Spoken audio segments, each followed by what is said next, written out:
What does the President's speech last night have to do with the High Court ruling and the appeal hearing with regards to the ruling of Judge Norman Davis on the level 3 and 4 lockdown regulations, which he declared unconstitutional? Remember that what he did is he granted leave to appeal only on the blanket statement that all the lockdown regulations are illegal, that they are irrational and unconstitutional.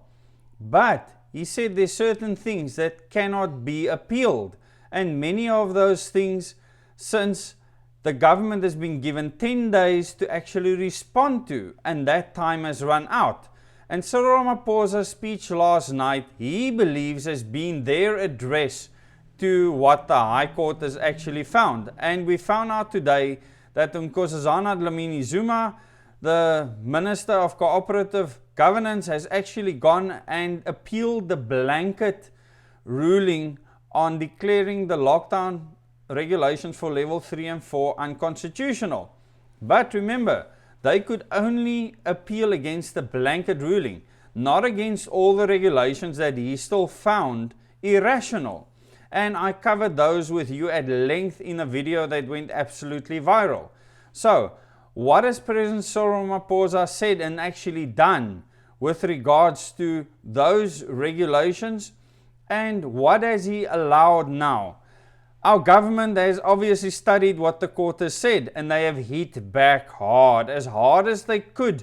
And all we have as a recourse is to actually either protest or second, go and appeal for some form of relief at the courts again, especially the Constitutional Court, considering that this has already been heard in the High Court. Now, the blanket ban on alcohol, immediate blanket ban on alcohol, is an unconstitutional act. So the court will try and see, is there any rationality in that?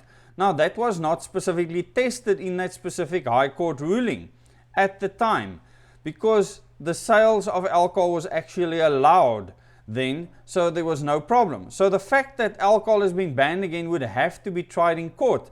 And I can tell you now that there's no judge that will see that as an irrational act based on the evidence that the government claims that they have before the court.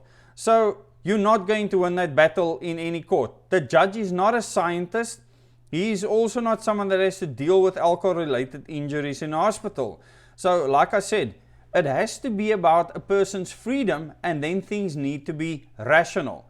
Now, the biggest irrationality check with regards to the regulations is the fact that government has allowed the taxi industry to load taxis up to 100% on short distance trips and 70% on long distance trips. Now, these people sit on top of each other in these taxis. So they're in very close proximity, which means contamination takes place. Even if someone coughs with a mask on, there will still be aerosols that will pass by the mask, and people will be able to inhale that in a closed environment. Now, the President mentioned open windows. Are taxis actually going to comply with this? And this is where Judge Norman Davis said, very specifically, and he referred to the taxi industry when he said, how can someone not allowed to do hair at their home, cut someone's hair to keep their kids alive, see a taxi driving past filled with people, and they are not allowed to deal with one person? He says it's irrational. So he's not ruling on whether it's good or bad. He's saying that it's irrational what they have allowed versus what they have not allowed. And based on that, he declared everything unconstitutional, irrational, and illegal. And that's a correct ruling. That ruling still stands.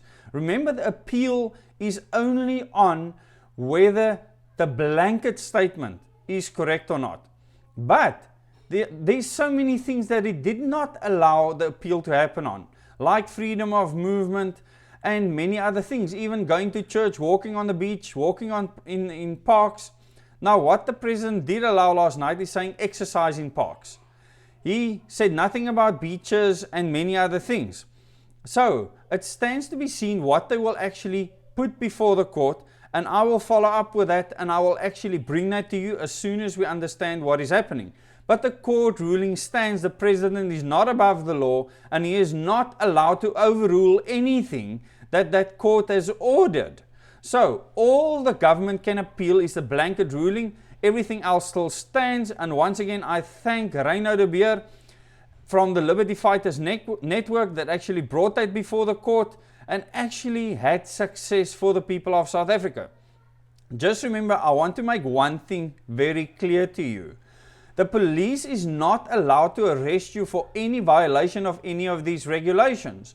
But the moment they ask you to do something, even if you consider it to be illegal, what they're asking you to do, and you do not listen to them, then it becomes a level 1 offense and they are allowed to arrest you. So if they don't arrest you for not wearing a mask in public or whatever the case may be, they can ask you to put on a mask. If you don't, then you would be not following a police command, in which case they're allowed to arrest you for not obeying a police command.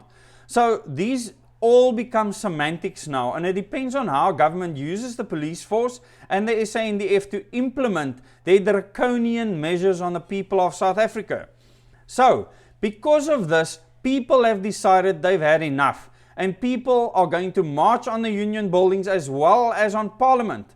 On the 18th of July of this month, this coming Saturday, people will be going to Parliament and they will be going to the union buildings in large numbers. This will be happening in many other places in South Africa too. And Debbie Els has actually organized this. Now, Debbie Els is well known for her gender-based violence marches that is fully inclusive. Most people in society get involved in these marches, and many people, I believe, will be involved in this march again this coming Saturday. And doing that, they will probably violate what President Cyril Ramaphosa has asked for, but they will be exercising their constitutional right to, as Judge Norman Davis say, gather and even protest, and that the police are not allowed to arrest them for that action. So, I will put up a poster with regards to this event. I'll put links in the description below this video.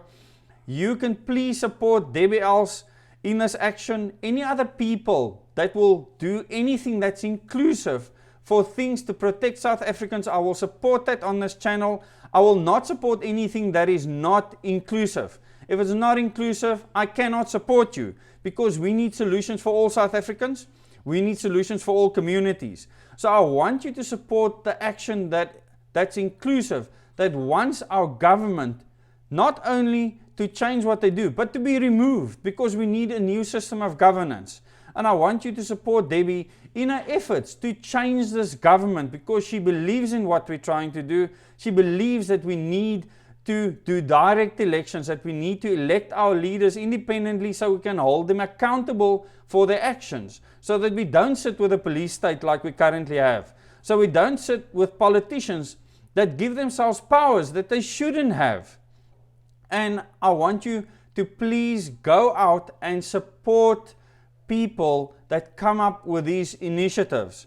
These are times when this is not about organizations. This is about individuals. And Debbie Els, as an individual, is organizing this.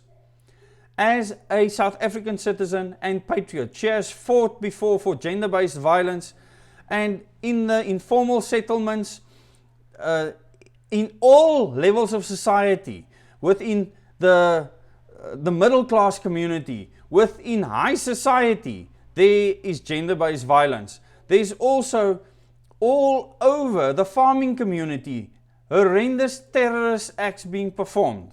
There's horrific things happening within the informal settlements, especially within taxis. People are fearful to go to the bathroom at night. Many of them don't have toilet facilities where they live.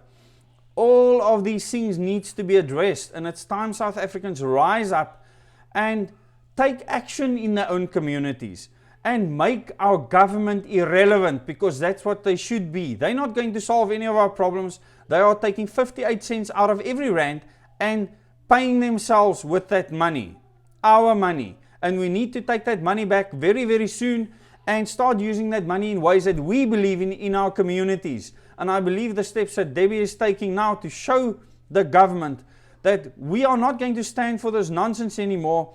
that it's the right thing to do, that we need to fight this from all avenues, from all circumstances in life. We need to fight this evil, oppressive New World Order implementing government. They want to track and trace your every move. Our president has made that clear in his speech last night. We want him removed from government. I don't want him in government anymore. He needs to leave together with all the other MPs that are there, because they backed everything that he did to begin with.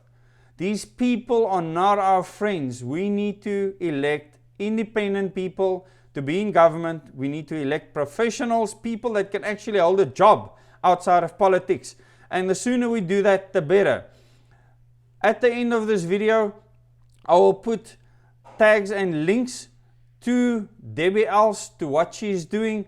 Look in the description underneath the video as well, and in the first comment I will put links to Facebook groups. I will put links to everything that she's doing. Please go and support her. Just remember, the High Court judgment still stands, and we as the people will stand up now, and we'll stand with Judge Norman Davis. The 10 days have expired. Our government is now telling us how to live our lives. We're not allowed to visit our loved ones before they pass on and then go to a funeral, but people are allowed to fill a taxi. Now the taxi industry one, we are going to join them, and we are also going to fight for our rights, and we're also going to win. I thank you very much.